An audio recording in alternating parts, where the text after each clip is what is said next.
Gente, tudo bom?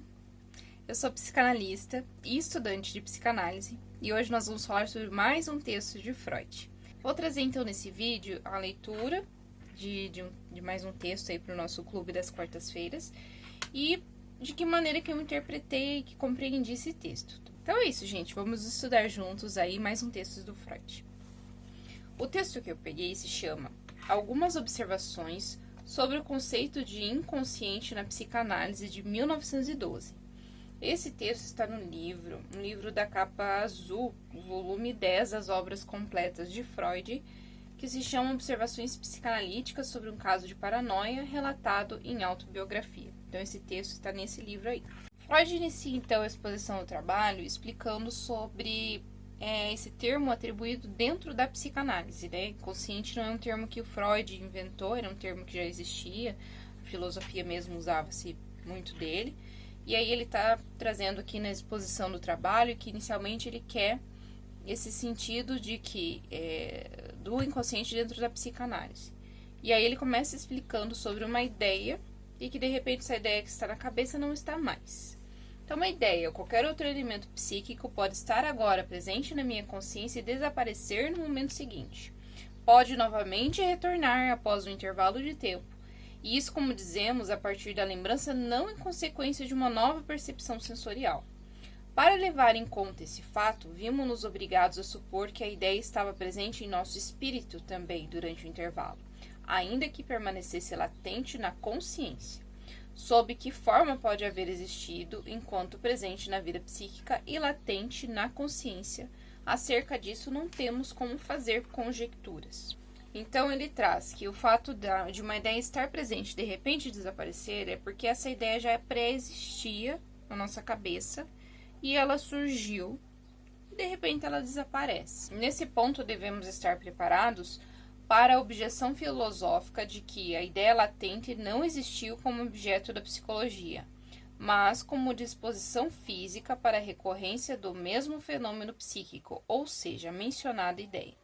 Mas a isso podemos replicar que uma tal teoria extrapola bastante a área da psicologia propriamente, que apenas contorna o problema, ao manter que consciente e psíquico são noções idênticas, e que evidentemente está errada em negar à psicologia o direito de aclarar com seus próprios meios um de seus fatos mais corriqueiros, o da memória.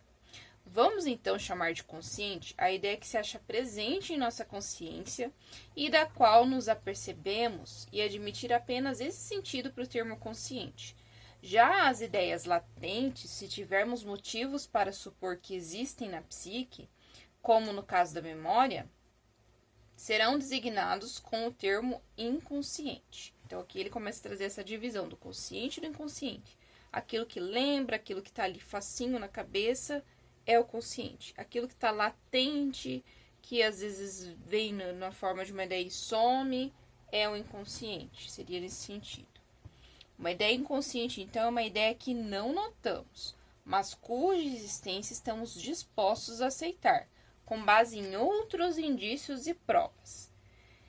Então, aqui ele traz nesse trechinho que ela não é uma ideia notada, mas a presença dela existe. Seria isso inconsciente. Porque o inconsciente, né, conforme a gente vai trabalhando com a psicanálise, a gente observa que ele acaba tendo vazões de outras maneiras, né? Então, nas nossas atitudes de repetições, nos nossos sintomas psicossomáticos, por meio dos nossos atos falhos, ia falar uma coisa, esqueci, troquei um nome pelo outro, nos nossos xistes, né, que estou brincando, falo uma coisa, é tudo uma brincadeirinha, nos sonhos. Então são formas que o inconsciente acaba vazando ali a consciência dessa maneira, né, ele vai escapando por esses meios, por essas arestas aí. Isso poderia ser visto como um trabalho descritivo ou classificatório, bem desinteressante, se nenhuma outra informação fosse levada em conta. Para o nosso julgamento, além dos fatos da memória ou da sucessão por elos inconscientes, mas o conhecido experimento da sugestão pós-hipnótica nos faz insistir na importância da distinção entre consciente e inconsciente e parece aumentar-lhe o valor. E aqui, na sequência, ele vai trazendo um exemplo de uma questão de uma hipnose, para trazer essa divisão do consciente e do inconsciente, e do pós-sugestão que acontecia ali no momento da hipnose. Então, ele traz um relato ali de um caso de um paciente que foi levado a uma situação hipnótica e depois foi despertado. E no momento que houve essa hipnose, houve uma sugestão de fazer algo e depois essa pessoa volta à consciência, que é o que traz aqui. No momento que ela foi colocada em hipnose e ela estava naquele estado de semidormência, no estado hipnótico que ela foi colocada, enfim, a pessoa estava em hipnose e aí o médico estava ali fazendo sugestões. E então ele sugeriu assim: olha, eu daqui a pouco, né, vou fazer algo ali, você vai despertar, você vai voltar dessa hipnose e quando você voltar, vai passar meia hora. Depois de meia hora, você vai fazer tal coisa. É isso. Bom, a pessoa despertou. A pessoa despertou, não lembrava do que tinha acontecido, do que tinha sido falado no momento da hipnose. E passado meia hora, a pessoa foi lá e fez aquela ação que o médico falou. E aí eles chegaram, né? Freud chega a essa conclusão no estudo, que então tinha essa intenção latente, porque foi colocada inconscientemente. A pessoa inconscientemente sabe que era para fazer aquilo, mas não sabe por quê. Que o médico determinou que em meia hora após voltar ao estado hipnótico ela ia fazer. Ela não sabe por que ela está fazendo, mas ela sabe que ela tem que fazer aquilo ali. Podemos aprender ainda mais com tal experiência. Somos levados a uma concepção dinâmica do fenômeno, em vez de puramente descritiva. A ideia da ação ordenada durante a hipnose não se tornou apenas um objeto da consciência em determinado instante, mas produziu também efeito. E esse é o aspecto que mais chama a atenção no fato. Ela foi traduzida em ação, tão logo a consciência deu-se conta de sua presença. Como a verdadeira incitação a agir é a ordem do médico, dificilmente não se admitirá que também a ideia da ordem foi eficiente. E aqui essa questão da ação do inconsciente, é interessante lembrar que o inconsciente ele atua, né? Então, a gente não lembra, a gente não sabe e a gente atua. E não sabe por que atua, não sabe por que a gente se coloca em ciclos de repetições, por que a gente tá sempre num relacionamento abusivo, tem um relacionamento ruim, consegui terminar, fui para outro relacionamento abusivo. Vou para minha vida profissional e sempre me burlo, sempre não consigo, é sempre um ciclo de repetição. Por quê? Alguma coisa lá no inconsciente faz com que eu atue repetindo. No entanto, esse último pensamento não foi recebido na consciência, como sucedeu com seu derivado, a ideia da ação. Ele permaneceu inconsciente e por isso foi ao mesmo tempo eficiente e inconsciente. A sugestão pós-hipnótica é um produto de laboratório, um fato gerado artificialmente. Mas, se adotarmos a teoria dos fenômenos histéricos apresentada por Pierre Janet e elaborada por Breuer e por mim, teremos à disposição muitos fatos naturais que mostram o caráter psicológico da sugestão pós-hipnótica de maneira ainda mais distinta e clara. A psique do paciente histérico é cheia de pensamentos que produzem efeito, mas são inconscientes. Deles procedem todos os sintomas. O traço que realmente mais chama a atenção na constituição psíquica histérica é ser governado por ideias inconscientes. Quando uma mulher histérica vomita, pode fazê-lo em consequência da ideia de estar grávida. No entanto, ela não tem conhecimento dessa ideia, embora essa possa facilmente ser descoberta em sua psique e tornada consciente para ela, por meio de um dos procedimentos técnicos da psicanálise.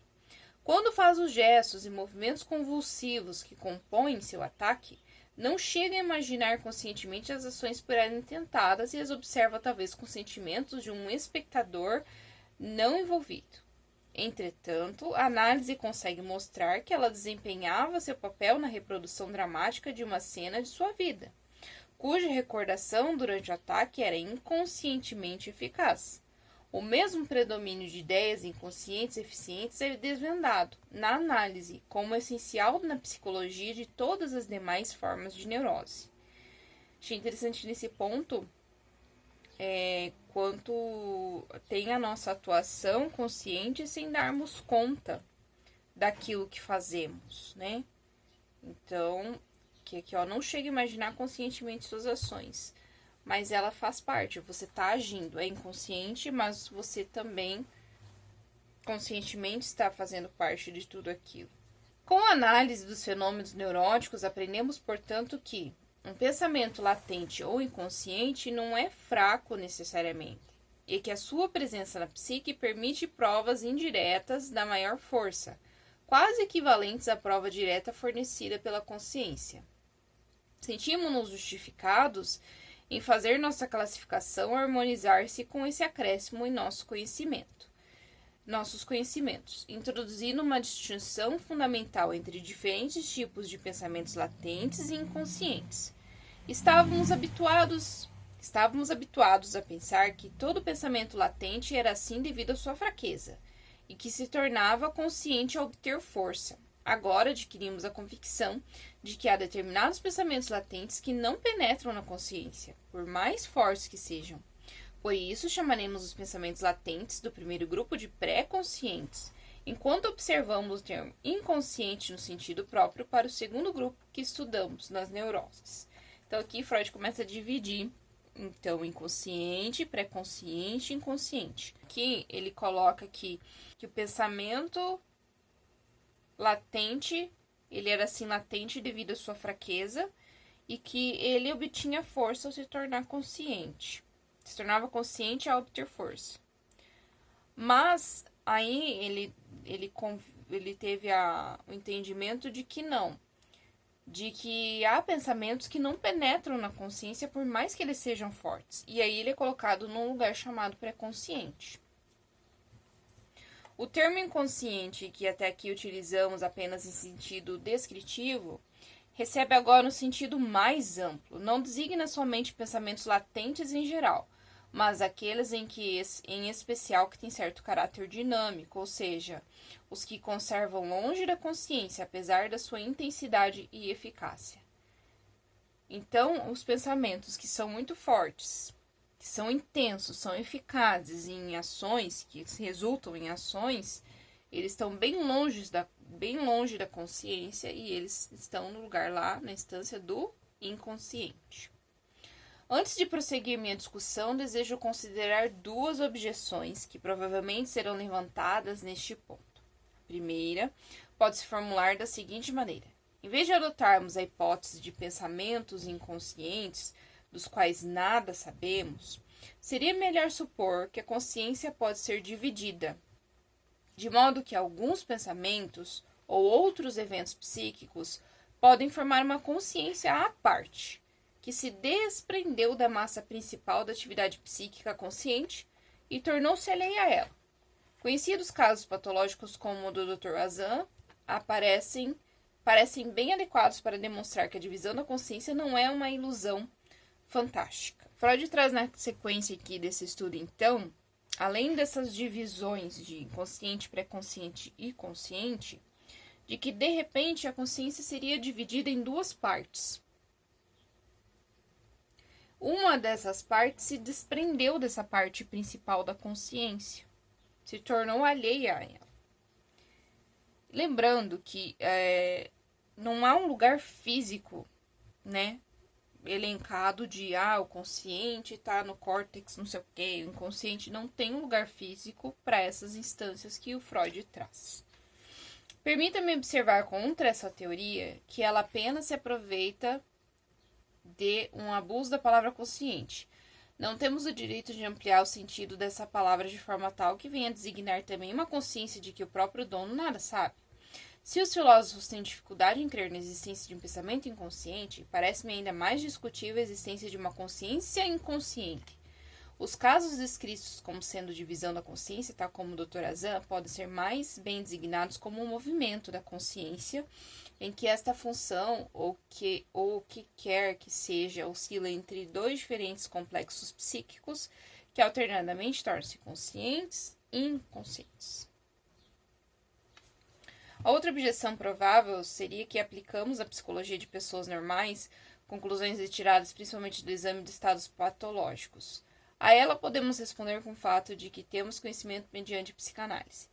Certos distúrbios funcionais que ocorrem muito frequentemente entre pessoas normais, como lapsus linguae, equívocos de memória, de linguagem, esquecimentos de nomes, podem facilmente ser ligados à atuação de fortes pensamentos inconscientes, tais como sintomas neuróticos. Que é bem interessante isso aqui. Depararemos com o segundo argumento, ainda mais convincente numa outra parte dessa discussão. Diferenciando pensamentos pré-conscientes e inconscientes, somos levados a abandonar o âmbito da classificação e a formar uma opinião sobre as relações funcionais e dinâmicas na atividade da psique. Achamos um pré-consciente que produz efeito, que sem dificuldade se transporta para a consciência, e um inconsciente que produz efeito, permanece inconsciente e parece cortado da consciência. Então, Freud, aqui no trabalho, ele começa, antes dele prosseguir, ele fala assim, antes de eu prosseguir, vou trazer umas objeções aqui. Uma é que existiria uma situação, um entendimento de que a consciência seria só a consciência e ela se dividiria em duas partes e que uma parte se separaria da outra e se tornaria uma alheia à outra. E aí ele vem falar que não, que isso não aconteceria isso de uma divisão da consciência, e sim um movimentos que seriam movimentos conscientes e inconscientes. E no decorrer aqui, ele fala, por exemplo, sobre os distúrbios funcionais de lapsos de linguagem, equívocos de memória, aquilo que eu falei anteriormente, trocar nomes e tal, que podem facilmente ser ligados à atuação de fortes pensamentos inconscientes, tal como sintomas neuróticos. O tal de a esposa e o marido estão conversando e o marido, por exemplo, troca o nome dela pelo nome da mãe, por exemplo. É uma vazão do inconsciente de que tem alguma questão ali com a mãe e ele joga ali na esposa, por exemplo. Depararemos com um segundo argumento ainda mais convincente numa outra parte dessa discussão. Diferenciando pensamentos pré-conscientes e inconscientes, somos levados a abandonar o âmbito da classificação e a formar uma opinião sobre as relações funcionais e dinâmicas na atividade da psique. Achamos um pré-consciente que produz efeito, que sem dificuldade se transporta para a consciência, e um inconsciente que produz efeito, que permanece inconsciente e parece cortado da consciência. Então, aqui nesse trechinho ele traz essa divisão do pré-consciente ali, e do consciente e do inconsciente. Então, o pré-consciente, ele produz efeito, transporta ali para a consciência alguns efeitos. Já o inconsciente não transporta, ele parece estar alheio, cortado da consciência. Não sabemos se essas duas espécies de atividade psíquica são, desde o princípio, idênticas ou essencialmente contrárias, mas podemos nos perguntar por que deveriam tornar-se diferentes no curso dos processos psíquicos. A essa questão, a psicanálise dá uma resposta clara e decidida. Para o produto do inconsciente eficaz, não é de maneira nenhuma impossível penetrar na consciência, mas isso requer um certo esforço. Ao tentar fazê-lo em nós mesmos, temos a nítida sensação de uma defesa, que deve ser superada. E ao provocar isso num paciente, obtemos inequívocos sinais do que chamamos de resistência contra isso.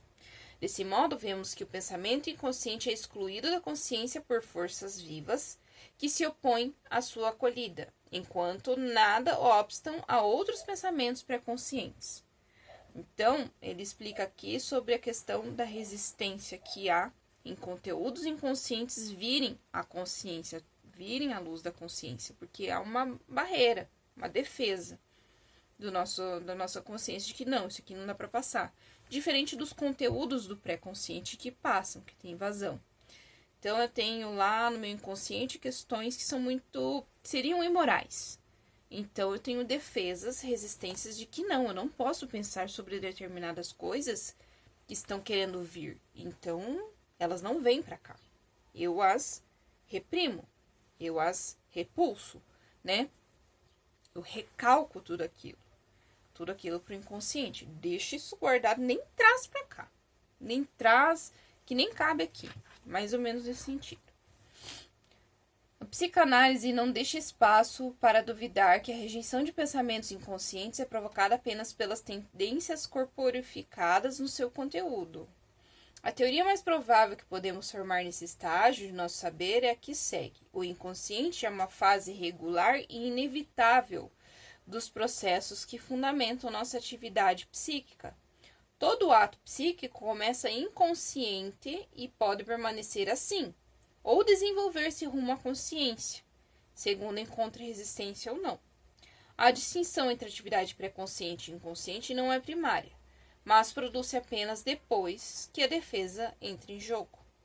Então fica aquela situação assim, os três estão ali, o pré-consciente fica ali como um conciliador. Isso aqui vai para a consciência, isso aqui não vai. Não vai, nem adianta. Tem muita resistência aqui, muita defesa. Vamos guardar lá, deixa recalcadinho aí no consciente. Somente então ganha valor teórico e prático a diferença entre pensamentos pré-conscientes, que aparecem na consciência e a qualquer instante podem a ela retornar, e pensamentos inconscientes que não podem fazê-lo. Uma analogia tosca, porém adequada para essa relação que supomos entre atividade consciente e inconsciente nos aparece no campo da fotografia. O primeiro estágio da fotografia é o negativo. Toda imagem fotográfica tem de passar pelo processo negativo. Alguns desses negativos que superam bem a prova são admitidos no processo positivo, que conclui com a imagem. Depois que Freud fala, então, aqui na sequência sobre essa questão dos conteúdos passarem ou não para a consciência e terem os conteúdos do pré-consciente, uso do inconsciente e da consciência. E para passarem, e eles não conseguirem passar por conta das defesas, das resistências, ele usa uma analogia para exemplificar, para explicar isso que ele está falando. Então, ele fala sobre a fotografia, né? Então, que no campo da fotografia, inicialmente tinha os negativos, e aí eram reveladas fotos. Não sei se hoje o processo ainda é dessa forma, porque hoje é tudo digitalizado, né? Mas aqui, na época dos filmes de fotografia, então tinha-se o negativo dessa imagem fotográfica. Então, ele exemplifica que o primeiro estágio da fotografia é o negativo. E toda imagem fotográfica tinha que passar por esse processo negativo para depois superar essa prova e se tornar imagem, passar então por um processo positivo, que seria dessa forma com a nossa psique, com a nossa mente, né? Que seria dessa forma que aconteceria ali nas instâncias inconscientes, pré-consciente e inconsciente. Tudo de repente seria negativo inicialmente. Aí vai lá para o pré-consciente. Isso aqui é negativo, pode virar uma imagem, não pode. O que faz com isso? Quando é pré-acolhido aquilo, quando é pré-aprovado, vai lá para a consciência de uma forma de imagem, que nessa analogia que ele usa com a fotografia. Mas a diferenciação entre a atividade pré-consciente e inconsciente e o conhecimento da barreira que a separa não é o último nem o mais significativo resultado da investigação psicanalítica da psique. Na sequência do trabalho, Freud fala aqui que há um produto psíquico que se acha nas pessoas mais normais e que, no entanto, oferece uma notável analogia com as mais selvagens produções da loucura, que seriam os sonhos, e que o sonho é um material riquíssimo em interpretação dentro da psicanálise. E ele fala, psicanálise se baseia na análise do sonho. A interpretação dos sonhos é o trabalho mais completo que a jovem ciência realizou até agora. Quando a gente vê o trabalho do Freud sobre a interpretação dos sonhos, e que ele vai explicando como que se formam, né, as imagens, os sonhos, o que está ali em todo aquele conteúdo que a gente traz nos nossos sonhos, dentro desses conteúdos há desejos ocultos que vêm de forma escondida, metaforizada, e aí a gente tem aqueles sonhos todo confuso, né? E é muito interessante nesse livro porque ele vai trazendo várias literaturas sobre, né? Então ele traz várias citações literárias sobre o sonho de outros autores interpretando e trazendo suas explicações sobre o que acontece no sonho, desde as questões de por que aparece um determinado rosto no nosso sonho, a gente nunca viu aquela pessoa na vida e está interagindo com ela no sonho. É uma coisa que aconteceu durante o dia comigo e foi parar lá no sonho. Passei por algum lugar, enfim. E dentro daquilo existem um desejo junto. Ele traz também uma parte bem interessante que é as questões da consciência, né? Que afinal o cérebro não desliga, né? Então a gente tá dormindo com o cérebro ali ligado em todas as sensações, né? Cheiros, o tato, o olfato, a audição, tá tudo É menos, né, você tá ali com o olho fechado. Mas a audição tá toda conectada com o mundo externo enquanto você tá dormindo. E aí, às vezes, o teu despertador vai parar lá no teu sonho, aquele barulho do despertador.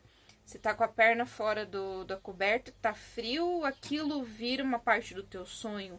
Muito interessante que ele traz todas essas questões. E dentro disso, dentro dos sonhos, muitas vezes a gente resolve não, aparecem coisas, conteúdos nossos, assim, desde a infância, porque o sonho ele também não tem, o sonho inconsciente, enfim, ele não tem uma cronologia, um tempo certo, definido e tal, né? E os sonhos, eles não aparecem de uma forma cronológica certa. Ai, você tá sonhando hoje, com tantos anos de idade, uma coisa de hoje, da tua atualidade. Não. Às vezes você tá sonhando uma coisa lá do teu passado, lá de quando você era criança, foi parar no seu sonho. Uma coisa que você ficou mal resolvida, ou você trouxe um desejo, uma vontade e foi parar ali de uma forma metaforizada que você não entendeu, tá sublimada. E isso ali vem, e é um trabalho riquíssimo também para interpretação analítica ali durante as sessões, os sonhos. Então ele trouxe as questões dos lapsos da vazão do inconsciente. Outra forma de vazar o inconsciente está aqui nos sonhos, onde a gente vai interpretando junto com analisando. Então, quando analisando traz, né? Eu, com a experiência de minha análise pessoal, eu trago sempre muitos meus sonhos com a minha analista. É muito interessante que quando eu comecei a análise, eu desde sempre eu tinha muito, desde sempre assim, eu sempre sonhei muito, então quase todos os dias eu sonhava alguma coisa e sempre foram sonhos muito, quase que nem filmes, né? E eu sou uma pessoa que assiste muito filmes, tem tudo a ver uma coisa com a outra. Quando eu iniciei meu processo de análise pessoal, foi diminuindo esses sonhos. De repente eu não sonhava mais, né? Deu até falta desses sonhos, faziam parte de mim, né? Ai, meu Deus, sempre sonho, tem roteiros e tal. Então, quando eu comecei meu processo de análise, eles foram diminuindo, né? Então, alguns conteúdos foram trabalhados e como foi interessante para mim, minha experiência de análise pessoal, que eu consegui ver muitas questões minhas, resolver muitas coisas, analisar muitas coisas nos meus sonhos. Então, quando os sonhos vêm, eu já levo para minha análise, né? Às vezes eu anoto, às vezes eu não anoto e trago o que eu lembro, que é interessante que a gente acorda e vai esquecendo, né? Vai esquecendo de tudo aquilo. No livro do Freud ele também fala sobre isso. Por que a gente esquece quando a gente acorda tudo aquilo, sabe? É muito interessante. E aí, é sempre muito bom trazer para minha analista os meus sonhos e começar a olhar para eles. O que é aquilo que está trazendo, que conteúdo que é aquele que vem. E aí o Freud fala que a psicanálise se baseia na análise do sonho. A interpretação dos sonhos é o trabalho mais completo que a jovem ciência realizou até agora. Um caso típico de formação de sonho pode ser descrito da seguinte forma. Uma série de pensamentos é despertada pela atividade mental do dia, conserva algo de sua eficácia, mediante a qual escapa a diminuição geral de interesse que introduz o sono e que constitui a preparação mental para dormir. Durante a noite, essa série de pensamentos consegue ligar-se a um dos desejos inconscientes que desde a infância sempre existem na psique do sonhador, mas que habitualmente são reprimidos e excluídos da sua vida consciente. Com a força emprestada por essa ajuda, inconscientes pensamentos, os vestígios diurnos, tornam-se de novo eficazes e emergem na consciência em forma de sonho. 3 coisas se sucederam, portanto, e ele vai explicando o que são essas 3 coisas, então. Os pensamentos experimentaram uma transformação, um disfarce e distorção que representa a participação do aliado inconsciente. Então, por isso que os sonhos muitas vezes são para nós, sem pé nem cabeça, não tem sentido, é um começo com meio no fim, é uma coisa assim, sem nenhum enredo. Porque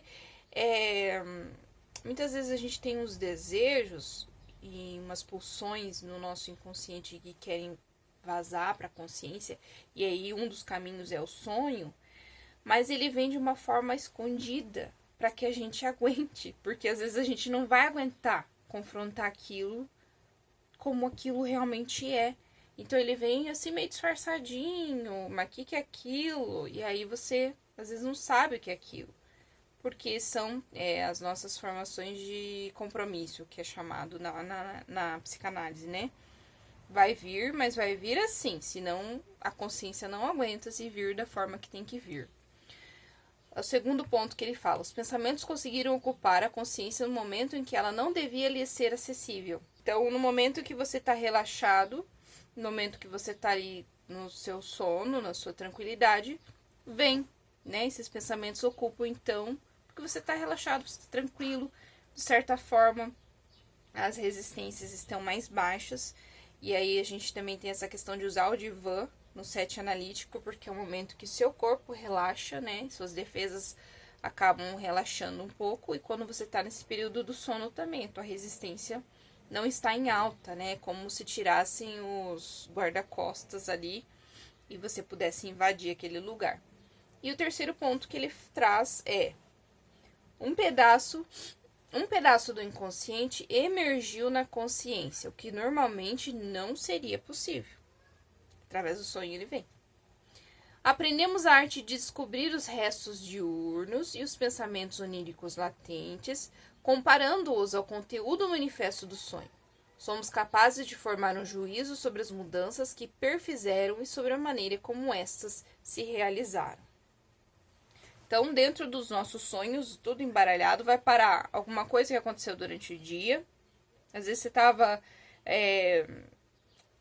com um pensamento muito forte numa pessoa lá, uma saudade que você tinha daquela pessoa, e você foi dormir, na sequência aquela pessoa foi parar no seu sonho, é um resto diurno, né? Você estava pensando nela, ou uma atividade que você praticou durante o dia e ela vai aparecer no seu sonho. Até nesse livro Interpretação dos Sonhos, Freud traz relatos dos sonhos dele, né? Então tem uma situação lá que ele passou diante de um lugar que tinha um livro sobre botânica. Esse livro foi parar no sonho dele. E junto os conteúdos manifestos, os pensamentos, e tudo isso vira uma mistura só lá dentro dos sonhos da gente. Os pensamentos oníricos latentes, oníricos referentes aos sonhos, não se diferenciam absolutamente dos produtos de nossa atividade psíquica consciente habitual. Eles merecem o nome de pensamentos pré-conscientes e podem de fato haver sido conscientes em algum instante da vida desperta. Mas, ligando-se às tendências inconscientes durante a noite, foram por essas assimilados como que rebaixados à condição de pensamentos inconscientes e sujeitados às leis que regem a atividade inconsciente. Eis aqui a oportunidade de aprender o que não poderíamos saber com base em reflexões ou a partir de outra fonte, que as leis da atividade psíquica inconsciente se distinguem em boa medida daquelas da atividade consciente. Mediante o trabalho com detalhes, adquirimos conhecimento das peculiaridades do inconsciente e podemos esperar aprender mais ainda por meio de uma mais profunda investigação dos processos da formação do sonho.